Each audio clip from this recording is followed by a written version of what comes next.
Good morning, students. Today we are going to do the second chapter. We are not afraid to die if we can all be together. So it's written by Gordon Cook and Alan East. So the story is about a 37-year-old businessman and which is narrated by himself, and he wanted to take a round world adventurous voyage. Okay, so this word voyage is going to come in this chapter again and again because VOYAGE, voyage means a journey through water. Okay, journey through sea, river, or any journey which is through the water is called a voyage. So he with his family they went around, inspired by someone. They wanted to do a sea journey, a long sea journey, so they did the same. And there were certain problems which came in their way. कुछ problems आई जिनको इन्होंने face किया. They together face it all and they completed their journey. So this is the story of their journey and their survival in the harsh obstacles of that journey. Okay, so the whole family started sailing from Plymouth, England on July 1976. This is the first line of this chapter, and we will do it, but before doing it let's learn about some terms that which will come in this chapter. We must know that which are these parts of the chapter, like must. M-A-S-T, must means a tall upright structure. A tall upright structure means ship में आपने देखा होगा कपड़ा लगा होता है, उस कपड़े के लिए एक बहुत लंबा एक स्टिक होती है, काफ़ी लंबी स्टिक होती है जिससे रोप लगी होती है. That is called the must, जिससे कि हवा के डायरेक्शन को कंट्रोल किया जाता है. Next is stern. शिप का जो बैक एंड होता है, जो पिछला जो नैरोअर पार्ट होता है, that is called stern, STERN. Third word is hatch. Hatch क्या होता है? शिप की वो ओपनिंग जो फ्लोर पे, चाहे वो लैंड पे आने पे या फिर वो वाटर में खुलती है, जहाँ से चीज़ें अंदर ले जाई जा सकती हैं या बाहर निकाली जा सकती हैं. Okay, if you find it out by the picture over Google, it will be very helpful for you to understand this chapter. Now deck. Deck होता है फ्लोर ऑफ द शिप, जिस जो छोटी मोटी शिप्स में प्लैंक्स का होता है, यानी कि वुडन प्लैंक्स का, या फिर as according to the ship वो कैसा भी हो सकता है. Okay, so let's move for the chapter now. So we are not afraid to die if we can all be together by Gordon Cook and Alan East. Okay, I will give you the briefs of the chapter and you are going to read the whole chapter. Okay, so in July 1976 my wife Mary, son Jonathan, 6-year-old daughter Suzanne, 7, and I set sail from Plymouth to England. So their journey started from Plymouth, England, to duplicate the round the world voyage made 200 years earlier by Captain James Cook. So this is the person, Captain James Cook. Like him, they wanted to take a whole world's round journey, and it was done by him 200 years ago. So this was the for the long time Mary and I, यानी कि उसकी wife और वो, जो कि एक 37-year-old businessman है, उसका एक सन है जिसका नाम जोनाथन है जो कि 6 years old है, उसकी डॉटर है सुजान है जो कि 7 years old है. Okay, so this is a family of 4 people. So they were preparing for since a long time for their dream. It's their dream journey. Had dreamt of sailing in the wake of the famous explorer, and for the past 16 years we had spent all our leisure time honing our seafaring skills in British waters. So past 16 years से, यानी कि पिछले 16 सालों से वो अपनी सी journey की अपनी जो स्किल्स हैं, honing means trying to be more pro in their skills, अपनी स्किल्स को और ज़्यादा अच्छा करने के लिए they are doing their efforts in the British waters, यानी कि ब्रिटिश ओशन में वो अपनी स्किल्स को जो है वाटर में how to survive they are doing that. Our boat wave walker, a 23 metre 30 ton wooden hulled beauty. उनकी जो बोट है जिससे वो जर्नी करने वाले हैं, its name is wave walker, जो कि 23 मीटर लंबी है, and it is 30 ton wooden hulled beauty. So because it took a lot of efforts of them and they do much labor over it, so they are calling it a beauty. Maybe it's a beautiful ship and which was professionally built, and we had spent months fitting it out and testing in the roughest weather we could find. और उन्होंने उस ship को, यानी कि wave walker को, जहाँ तक भी उन्हें ब्रिटिश ओशन में जितना भी ज़्यादा रफ सी मिल सकता था वहाँ पे उन्होंने उसको टेस्ट करने की कोशिश की है. सो इस जर्नी में उनकी जर्नी जो थी, उनकी जर्नी जो है उनकी 3 year की उनकी प्लानिंग थी जर्नी की, विच वॉज अराउंड 105,000 किलोमीटर जो उन्होंने करने थे. So when they started this journey, the first leg of our planned 3 year 105 105,000 kilometre journey pass pleasantly. सो उनके जो स्टार्टिंग के 105,000 किलोमीटर्स हैं वो काफ़ी अच्छे से शांति से निकल गए।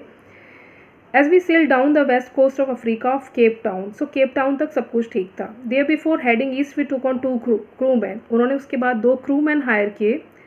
One is American Larry Vigil and Swiss Herb Seigler. So Larry Vigil and Seigler, you have to remember the name, crew members हैं जो कि इस बिजनेसमैन ने who is taking this journey उसने ये हायर किए हैं so that they can face the rough weather of the sea easily of Indian Ocean basically. So now this is their second day and they are out of Cape Town. Now they begin to encounter strong gales. अब धीरे धीरे क्या है, जो waves हैं वो strong होती जा रही है। Gales means GALES, gales means होता है waves. So for the next 2 weeks they blew continuously. Gales did not worry me, but ये जो businessman है जो कि who is the main head of this journey, उसको कोई ज़्यादा problem नहीं हुई है। He was quite calm down, but the size of the wave was alarming. But धीरे धीरे जो waves का size था वो बढ़ता जा रहा था and it was quite alarming. Means the wave reached the height of 15 meters about. Okay. और उनकी जो मेन मस्ट थी, जैसे कि मैंने आपको स्टार्टिंग में बताया, मेन मस्ट जो है वो उनकी 15 मीटर्स ही उसकी हाइट थी। तो जब वेव वहाँ तक पहुँचने लगी so it was quite pondering for them. So on December 25 they done their 3,500 kilometre east of Cape Town despite atrocious weather. Atrocious means बहुत ज़्यादा डेंजरस वेदर हो चुका है अब उनके लिए, but still they had a wonderful holiday complete with a Christmas tree and they enjoyed it together. But there was no improvement in the weather, but they were hoping that it will improve. But we reasoned that it had to change soon, and it did change for the worse. So this line is important. They were reasoned that it will going to change soon, but it changed. It did change, but for the worse. यानी कि वो change तो हुआ, but अच्छे के लिए नहीं बल्कि बुरे के लिए.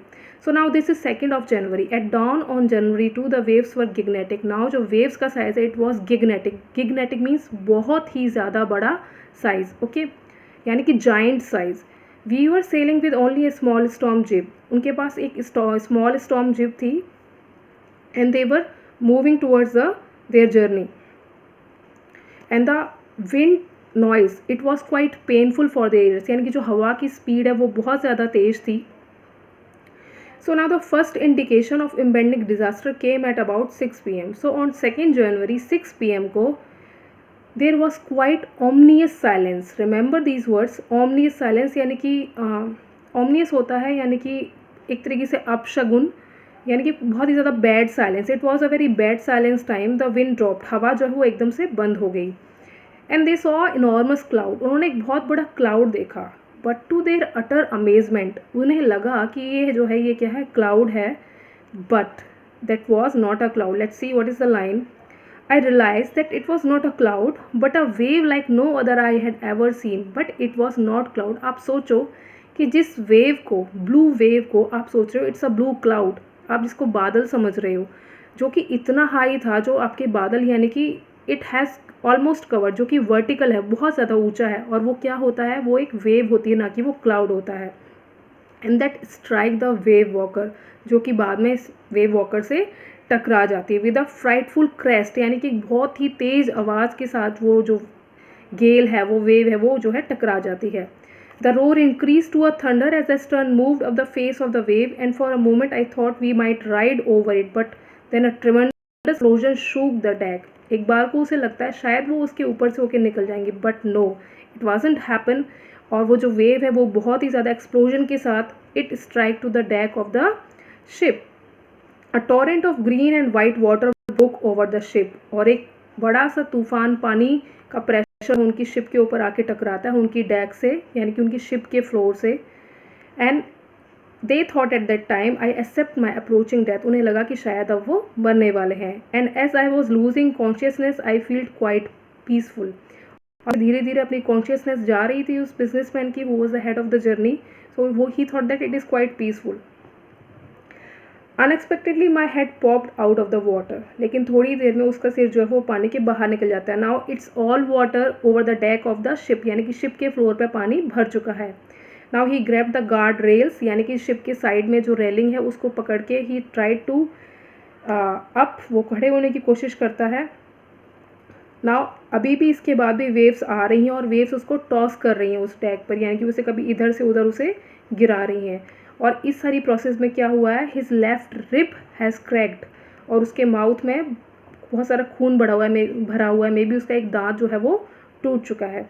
बट वो एक व्हील को, यानी कि जो स्टेयरिंग है शिप का, वो उसको फाउंड करता है and try to balance the ship. Okay, so it was water everywhere. I could feel that the ship had water below, but I dared not to abandon the wheel. उसे लग रहा था कि शिप में नीचे भी पानी है, but he was not able to left the wheel, क्योंकि अगर वो व्हील को छोड़ देगा तो may be she will lose his balance in the direction. Okay, so this was the tragedy, means the journey which was started because they wanted to take an adventure has been changed into a dangerous voyage for them. So now he requested his wife to take the wheel, and now the wife, she is taking the care of wheel, means she is balancing the ship. Take the wheel, I shouted as I scrambled for the hatch. वो hatch के पास जाता है और उसको कहता है अपनी wife को कि वो व्हील को हैंडल करे. Larry and Herb were pumping like madman, और वहाँ पे जो 2 क्रू मैन थे, Larry and Herb, they were just pumping the water out from the ship. पागलों की तरह वो शिप से पानी बाहर निकाले जा रहे थे. All the crockery, charts, tin, whatever edibles, whatever was there in the ship, वो सारा इधर से उधर सिंक कर रहा था. So he try to swim, half crawled into the children's cabin. वो थोड़ा सा क्रॉल करके बच्चों के कैबिन में जाना चाहता है, और वो वहाँ पे जाता है, बट उसके सिर पे कहीं लगती है.